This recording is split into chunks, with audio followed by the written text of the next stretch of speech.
बिहार के मधुबनी हत्याकांड के बाद बिहार में सियासत भी चरम पर है। नेता प्रतिपक्ष तेजस्वी यादव मधुबनी नरसंहार में मारे गए लोगों के परिजनों से मिलने पहुंचे हैं। तेजस्वी यादव ने मधुबनी के एसपी और डीएसपी को तत्काल हटाने की मांग की है। तेजस्वी ने कहा कि जब तक ये दोनों अधिकारी मधुबनी में टिके रहेंगे, इस मामले की निष्पक्ष जांच संभव नहीं है, क्योंकि रक्षक ही रावण बने बैठे हैं। मंगलवार को मधुबनी पहुंचे तेजस्वी यादव ने महमदपुर गांव जाकर मृतकों के परिजनों से मुलाकात की और उन्होंने न्याय दिलाने का भरोसा दिया। तेजस्वी ने कहा कि होली के दिन रावण सेना नाम से संगठन चलाने वालों ने इस हत्याकांड को अंजाम दिया है।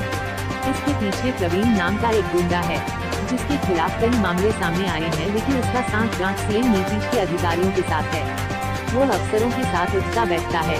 तेजस्वी ने कहा कि घटना के दिन मृतकों के परिजनों ने एसपी को फोन कर इसकी सूचना दी, लेकिन कोई भी पुलिस वाला नहीं पहुंचा।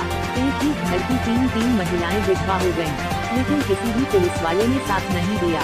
तेजस्वी ने कहा कि नीतीश कुमार ने कहा कि उन्होंने डीजीपी से बात की, लेकिन लोगों को एक बात समझनी चाहिए कि जब तक एसपी और डीएसपी को हटाया नहीं जाएगा, तब तक पीड़ित परिवार को न्याय नहीं मिलेगा।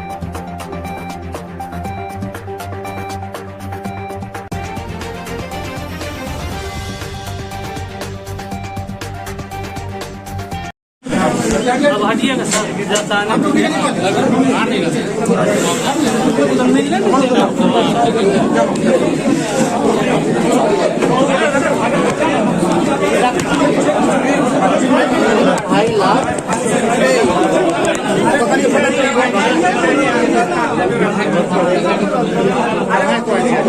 नेता है, क्या क्या आश्वासन दिया है आप लोगों को, किस तरह का बात बताया गया? नहीं, कुछ नहीं कहा है, न्याय मिलेगा। हम लोग को फांसी भी होगा।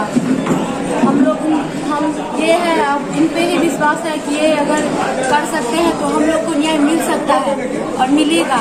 हम यही चाहते हैं कि हम लोग को कुछ ना, बस न्याय मिले और कुछ नहीं, बस खून के मतलब और कुछ नहीं चाहिए हम लोग। जिस तरह से जंगल राज कहा जाता था, अब क्या लग रहा है आपको, क्या लग रहा है? रावण जो है बुराई का प्रतीक है। रावण बुराई का प्रतीक है। दशहरा में उसका वध होता है और प्रशासन के लोगों को पता ही नहीं कि रावण जैसे सेना यहाँ है। और रावण सेना का काम क्या है? मेरे पास काम दे दीजिए। तो इसलिए पूरा तरीके से बिहार में सुशासन राज नहीं, राक्षस राज आ गया है। अगर रावण सेना चल रही है, नरसंहार कर रहे लोगों का, तो राक्षस राज है। आपने क्या मदद किया है पीड़ित परिवारों को? इस तरफ चले जाते मांग करिए सरकार से, सरकारी नौकरी दे, सुरक्षा दे, लाइसेंस दे आर्म्स का, और अविलंब जो लोग हैं उनको गिरफ्तार करके फांसी की सजा सुनाई जाए। हाई कोर्ट द्वारा मॉनिटर जांच होनी चाहिए। तुम लोग घबराना नहीं, तुमको नौकरी सुरक्षा नहीं आपके तरफ से क्या सहायता किया जा रहा है? तो पार्टी की तरफ से 5 लाख रुपया बच्ची जो है, जो बीएसएफ में जो जवान था जिन्होंने देश की सेवा की, उनको बेरहमी से मारा भी बता रहे थे। इनके बच्चे अब इनके पढ़ाई में जो कुछ मदद हो पाएगा, हम लोग जो है छोटा सा मदद 5 लाख रुपए का पार्टी द्वारा हम लोग कर रहे हैं। और आगे उनके परिवार के लोग, बाकी सब लोग पार्टी के लोग संपर्क में रहेंगे, जैसा जरूरत पड़ेगा वैसा। हम तो वही बोल रहे हैं, परिवार का लोग आप आए तो क्या सब जानकारी मिला, किस तरह? दिल दहला देता है इस तरह का नरसंहार। जहाँ न्याय सिस्टम में कहीं नहीं। नीतीश कुमार जी कहते हैं न्याय के साथ विकास करें, इनकी मम्मी का नाम विनीता देवी।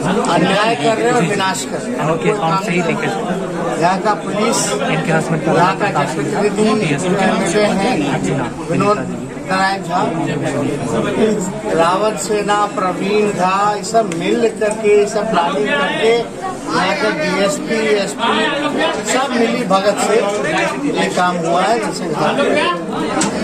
और अब तक कोई सुरक्षा नहीं दी इस परिवार को। एक भी नामजद FIR एक की भी गिरफ्तारी नहीं की। जब जांच कर जो संरक्षण दे रहा है अपराधियों को वही जांच कर रहा है तो न्याय कहाँ से? इसलिए मुख्यमंत्री भले ही चोर दरवाजे से बने हों बच्चे को ही बुला लेकिन उनको आगे कम से कम पीड़ितों का आंसू पोंछना चाहिए, उम्मीद दिलाना चाहिए कि न्याय करेंगे। भऽ गेलै जे छलो हमरा लग से दऽ देलियै विनीता दीदी है ना।